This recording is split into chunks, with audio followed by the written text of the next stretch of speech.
60টি বর্জনীয়র 1 number, বিলম্বে ইফতার করবেন না কখনো। 1 নাম্বার, দেরি করে ইফতার করা নিষিদ্ধ। ইহুদিরা দেরি করে ইফতার করে। লা ইয়াজালুন নাসু আলা খাইরিন মা আজ্জালুল ফিতরা। বিশ্বনবী বলেছেন, এই উম্মত যতদিন আগে আগে ইফতার করবে, এই উম্মতের কপাল থেকে কল্যাণ কেউ ছিনিয়ে নিতে পারবে না। চিল্লায় বলেন ঠিক কি না? আজানের জন্য বসে থাকবেন না, সময় দেখবেন। স্থানীয় সময় যখন সূর্যাস্ত হওয়া মাত্রই বিসমিল্লাহ, খেজুর খেয়ে ফেলবো। পারবেন তো নাকি দেরি করবেন? 2 নাম্বার, রমাদানের পবিত্রতা বজায় রাখবো। কোনো তর্ক বিতর্ক অশ্লীলতায় আমরা জড়াবো না, ঝগড়া করবো না, সরাসরিও না, ফেসবুকেও না। করবেন? কেউ গালি দিলে বলবেন ইন্নিমরুউন সায়েম, আমি রোজাদার। আল্লাহর হাবিব শিখিয়েছেন, কেউ যদি তোমার গালি দেয়, কটু কথা বলে, অশ্লীল কথা বলে, রমজানে তুমিও বলতে পারবে না। তুমি বলতে পারবা ইন্নিমরুউন সায়েম, আমি রোজাদার। আজকে থেকে নিয়ত করেন, রমজানে কেউ গালি দিলে আপনি একটা গালি দিবেন নাকি? কি বলবেন?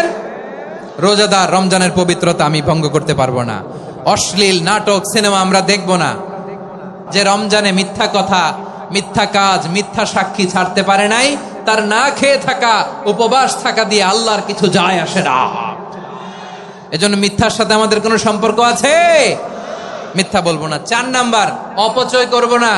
ইন্নাল মুবাযযিরিনা কানু ইখওয়ানা শায়াতিন ওয়া কানা শাইতানু লিরাব্বিহি কাফুরা। অপচয়কারী শয়তানের ভাই। আচ্ছা, যে শয়তানের ভাই ও নিজেও আরেকটা কি? শয়তান। যে শয়তানের ভাই ও নিজেও আরেকটা কি?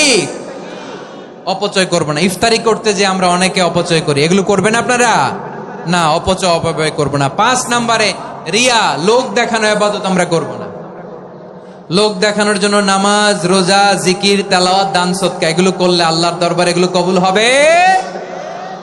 বিশ্বনবী বলেন, দাজ্জালের ফিতনার চেয়ে একটা বড় ফিতনার ভয় আমি করি। সেটা কি? আর রিয়া, শো অফ মেন্টালিটি, লোক দেখানো মানসিকতা। এটা থেকে আমরা বিরত থাকবো ইনশাআল্লাহ।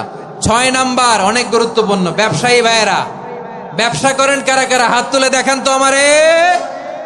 মাশাআল্লাহ, হাত নামান। ব্যবসায়ী ভাইয়েরা, অনেক অসাধু ব্যবসায়ী আছে, রমজান আসলে নিত্য প্রয়োজনীয় পণ্যের মূল্য বৃদ্ধি করে দেয়। এরকম আছে না নাই?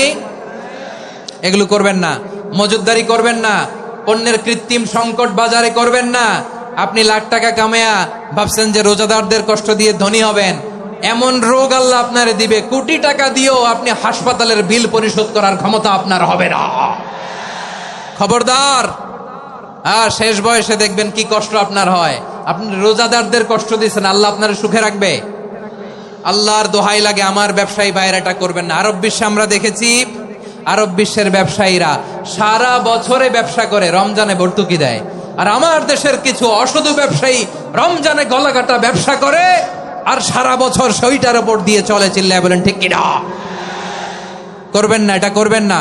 নিত্য প্রয়োজনীয় পণ্যের মূল্য বৃদ্ধি করা হারাম, পণ্যের কৃত্রিম সংকট তৈরি করা হারাম, মজুদদারি করা হারাম, রোজাদারদেরকে কষ্ট দেয়া হারাম। এটা করবেন না। 7 নাম্বারে সর্বশেষ কথা, অধীনস্থ যারা আছে তাদের কাজের চাপ আপনারা কমিয়ে দিবেন। কাজের লোক, ফ্যাক্টরির ওয়ার্কার, স্টাফ, তাদের প্রতি যদি রহম করেন, আপনার উপর রহম করবে কে? আমার প্রিয় ভাইয়েরা, এই আসন্ন রমাদান